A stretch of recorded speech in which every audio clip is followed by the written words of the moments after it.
ದೇವೇಗೌಡರ ಕುಟುಂಬದವರು ಮಂಡ್ಯದಲ್ಲಿ ನಿಲ್ಲಬೇಕು ಅನ್ನೋ ಒಂದು ತೀರ್ಮಾನವನ್ನು ತೆಗೆದುಕೊಂಡಿದ್ದಾರೆ. ತಮಗೂ ಕೂಡ ತಮ್ಮ ಹೆಸರು ಕೂಡ ಅದರಲ್ಲಿ ಒಂದು ಪತ್ರವನ್ನು ಕೂಡ ಬರೆದಿರುವಂಥದ್ದು. ಸರ್, ತಾವೇ ಇದ್ರಿ ಮಾಧ್ಯಮದವರು.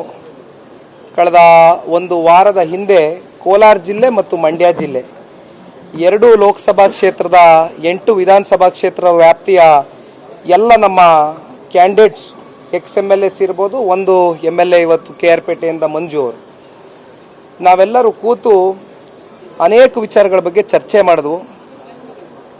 ನಮಗೆ ನಮ್ಮ ಪಕ್ಷದ ಎಲ್ಲ ಪ್ರಭಾವಿ ಮುಖಂಡರುಗಳೇನು ಭಾಗಿಯಾಗಿದ್ದರು, ಪಕ್ಷದ ವರಿಷ್ಠರಿಗೆ ಕೆಲವೊಂದಷ್ಟು ಮಾಹಿತಿಯನ್ನು ಕೊಡಬೇಕಾಗಿರ್ತಕ್ಕಂಥದ್ದು ನನ್ನ ಜವಾಬ್ದಾರಿ. ಅದನ್ನು ಈಗಾಗಲೇ ನಾನು ಮುಟ್ಟಿಸಿದ್ದೇನೆ.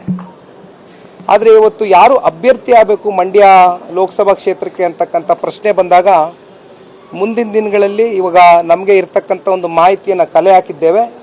ಪಕ್ಷದ ವರಿಷ್ಠರು ಹಾಗೂ ಜನತಾದಳ ಪಕ್ಷದ ಎಲ್ಲ ನಮ್ಮ ಮಂಡ್ಯ ಜಿಲ್ಲೆಯ ಕಾರ್ಯಕರ್ತರುಗಳು ಕೂತು ಇದ್ರ ಬಗ್ಗೆ ನಿರ್ಧಾರ ಮಾಡ್ತಾರೆ. ಜಗದೀಶ್ ಚಿಯಾ ಬೆಳೆದು ಕ್ವಿಂಟಾಲ್ಗೆ 30,000 ಆದಾಯ ಗಳಿಸ್ತಿದ್ದಾರೆ. ನೀವು ಕೂಡ ಅವರಿಂದ ಕಲಿಬೇಕಾ? ಅವ್ರ ಜೊತೆ ವಿಡಿಯೋ ಕಾಲ್ನಲ್ಲಿ ಮಾತಾಡಬೇಕಾ?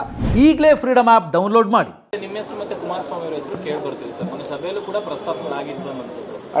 ಅಣ್ಣ ಇಲ್ಲಣ್ಣ, ಈಗ ಕುಮಾರಣ್ಣ ಅವರು ನಾನು ಹೇಳಿದ್ದೀನಿ, ಅವರು ರಾಜ್ಯ ಮಟ್ಟದ ನಾಯಕರು. ಈಗ ಅನೇಕ ಜಿಲ್ಲೆಗಳಲ್ಲಿ ಅನೇಕ ಲೋಕಸಭಾ ಕ್ಷೇತ್ರದಲ್ಲಿ ಕುಮಾರಣ್ಣ ಅವರು ಬರಬೇಕು ಅಂತಕ್ಕಂಥದ್ದು JDS ಪಕ್ಷದ ಕಾರ್ಯಕರ್ತರು ಇರ್ಬೋದು, BJP ಪಕ್ಷದಿಂದನೂ ಕೂಡ ಇವತ್ತು ಕುಮಾರಣ್ಣ ಬಂದು ನಿಂತ್ಕೊಳ್ಳಿ ಅಂತಕ್ಕಂಥದ್ದು ಭಾವನೆ ಇದೆ. ಆದರೆ ಇದು ಮುಂದಿನ ದಿನಗಳಲ್ಲಿ ಅವರ ಭಾವನೆಗೆ ಯಾವ ರೀತಿ ಗೌರವ ಸೂಚಿಸಬೇಕು ಅದು ಮುಂದಿನ ದಿನಗಳಲ್ಲಿ ಕೂತು BJP ಮತ್ತು JDS ಎರಡೂ ಪಕ್ಷಗಳು ಜಂಟಿಯಾಗಿ ತೀರ್ಮಾನ ತಗೊಳ್ತವೆ.